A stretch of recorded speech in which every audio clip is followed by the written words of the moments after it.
বলেন আপনাদের সমস্যার কথা বলেন, কথা বলতে হবে। হ্যাঁ, সমস্যাটা হচ্ছে যে এটাই আর কি, যে পিরিয়ডটা হচ্ছে না, যেটা মানে এটা কেন হচ্ছে না। ওর বয়স কত? 18। ওর বয়স কত? এসএসসি পড়তেছে, তাই তো? তুমি কোন ক্লাসে পড়ো?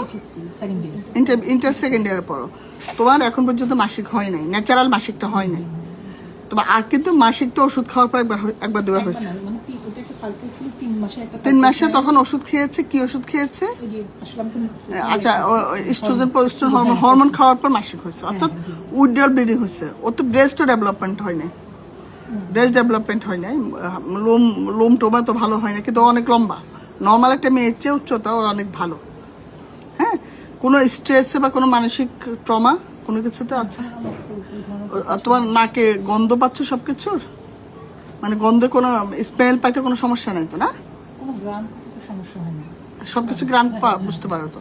আচ্ছা, তোমার কি মাথা ব্যথা বা চোখ ব্যথা, চোখে কোনো সমস্যা দেখা দেখে? মাথা ব্যথা আছে তীব্র? আচ্ছা, মাথা ব্যথাকে কন্টিনিউয়াস তো করে না, মাঝে মাঝে করে? আচ্ছা, ঠিক আছে।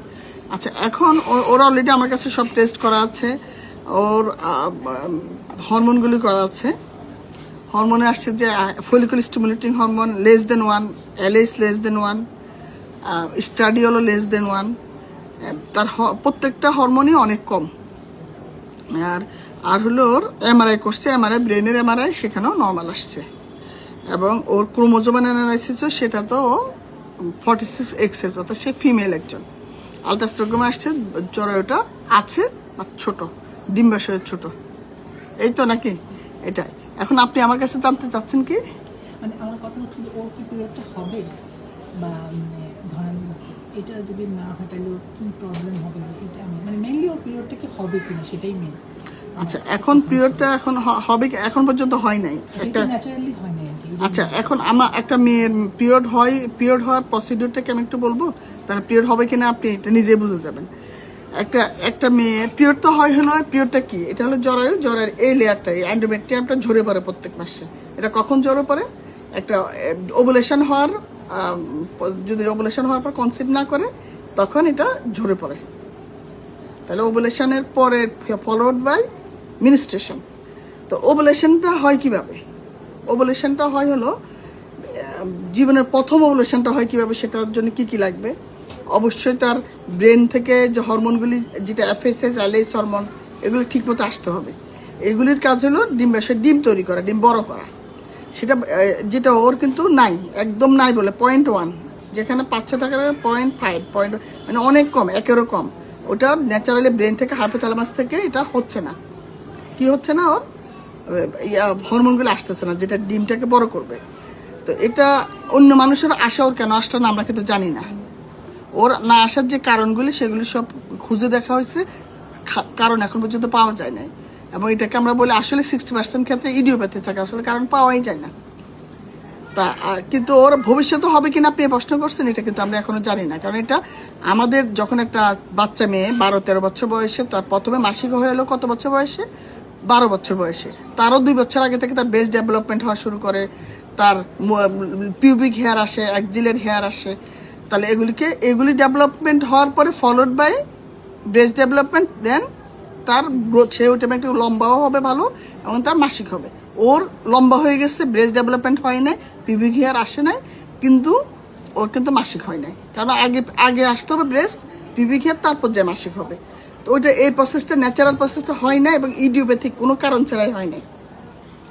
ভবিষ্যতে আদৌ হবে কিনা, না হবে কিনা সেটা আল্লাহ ভালো জানে, এটা উত্তর আমি জানি না।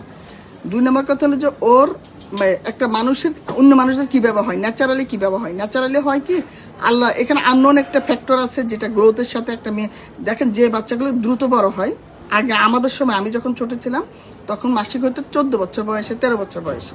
এখন আমার বাচ্চার কিন্তু মাসিক হয়ে গেছে 10 বছর বয়সে। কেন? আমাদের বাচ্চা, আমরা কিন্তু অত পুষ্টি মান আগের তো ভালো ছিল না। বাচ্চারা কিন্তু খেত, মানে খাওয়া দাওয়ার অত খেয়াল করতো না, বাচ্চা কাছে অনেক হয়তো কারো প্রতি কেউ খেয়াল ছিল না বাবা মার। এখন তো আমাদের বাচ্চাগুলি বাসায় থাকে, আমরা অনেক খেয়াল করি। যে বাচ্চাগুলো গ্রোথ অনেক ভালো, তাদের মাসে কিন্তু আগায় গেছে। কারণ ফিজিক্যাল গ্রোথের সাথে ব্রেনের যে একটা অ্যাক্সিস, ব্রেন যে কন্ট্রোল হয়, হরমোনগুলি উদ্দীপ্ত হয়, এটা ন্যাচারালি হয়। এটা একটা গ্রোথ একটা নির্দিষ্ট লেভেলে যাওয়ার পরে এটা ন্যাচারালি উদ্দীপ্ত হয়, হয়ে ব্রেন FSH LH রিলিজ হওয়া শুরু করে, আগেও রিলিজ হয়, এটা পালসেটাইল প্যাটার্নে রিলিজ হয়, যেটার কারণে ডিমগুলি বড় হতে পারে। তো এখনকার বাচ্চাদের গ্রোথ ভালো দেখে আগে আগে হয়ে যায়, মাসিক আগে হয়। ওর এই যে পালসেটাইল প্যাটার্নে FSH LH রিলিজ হওয়ার ঘটনাটা ঘটে নাই এই মেয়েটার। তো এই কারণে ওর মাসিকটা কিন্তু হলো না। তো এখন আপনার এবং ন্যাচারালি আদৌ হবে কিনা তার ঠিক নাই। আর ওকে আপনি তাহলে কি করবেন? ন্যাচারালি না হলে কি হবে? ও তো একটা হিউম্যান বিং, পড়াশোনা ভালো, চাকরি বাকরি, বিয়ের সাথে সব করতে পারবে, হয়তো ন্যাচারালি না হলে কনসেপ্ট নাও হতে পারে, এটুকু অসুবিধা হবে। মাসিক হবে না, মাসিক না হলে কনসেপ্ট না হতে পারে, এটা একটা দিক। আরেকটা হলো আমাদের ডিম ব্যবসায় ডিম তৈরি হয় শুধু বাচ্চা হওয়ার জন্য না, ডিম তৈরি হয় বাই প্রোডাক্টিভ স্ট্রোজেন হরমোন নামে একটা হরমোন আসে, যেটা আমাদের হাড্ডিটাকে মজবুত করে, মেয়েলিপনা, মেয়েদের ব্রেস্ট ডেভেলপমেন্ট করে, স্কিনের একটা টেক্সচার আনে, যেটা মেয়েলিপনাটা, এটা ফিমেল হরমোন, মেয়েলিপনা স্বভাবগুলি নিয়ে আসে। তো ওর তো ও ন্যাচারালি মেয়ে, জেনেটিক্যালি মেয়ে, ফেনোটিপিক্যালি মেয়ে, বাট হরমোনালি ওর এটা হয় নাই। তো আমরা কিন্তু বাইরে থেকে হরমোনটা বাইরে থেকে দিয়ে ওর মেয়েলি ব্রেস্ট ডেভেলপমেন্ট, ওর এখনও অনেক লম্বা হয়ে যাচ্ছে। ওর কিন্তু ইস্ট্রোজেন হরমোনের অভাবে এত লম্বা হয়েছে। ইস্ট্রোজেন হরমোনটা আমাদের বোন প্লেটটাকে, এপিফেশিয়াল প্লেটের গ্রোথ বন্ধ করে দেয়। তখন একটা আল্লাহ এমনভাবে সিস্টেম করেছে সব অটো একটার সাথে একটা নির্দিষ্ট বয়সে, এই যে 14-15 বছর বয়সে মেয়েরা লম্বা হবে, এরপরে যখন হতে থাকবে আস্তে আস্তে বোনের গ্রোথটা কমে যাবে, কেন ওই ইস্ট্রোজেন হরমোন এটাকে রেট লিমিটিং ফ্যাক্টর হিসেবে কাজ করে। কিন্তু এই মেয়েটার এটা যেহেতু ইস্ট্রোজেন হরমোন নাই, ওর কিন্তু একেবারে লম্বা হয়েই যাচ্ছে।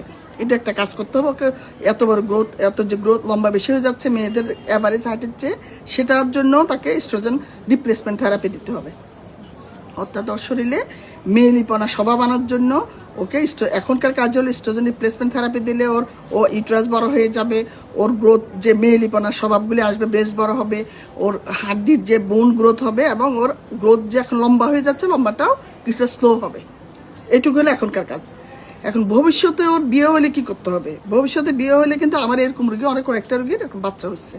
কি হয়? কারণ ওর AMS কিন্তু নর্মাল, মানে ওর ডিম আছে, কিন্তু ডিমটা বড় করার জন্য FSH LH হরমোনটা ব্রেন থেকে ঠিকমতো আসতেছে না।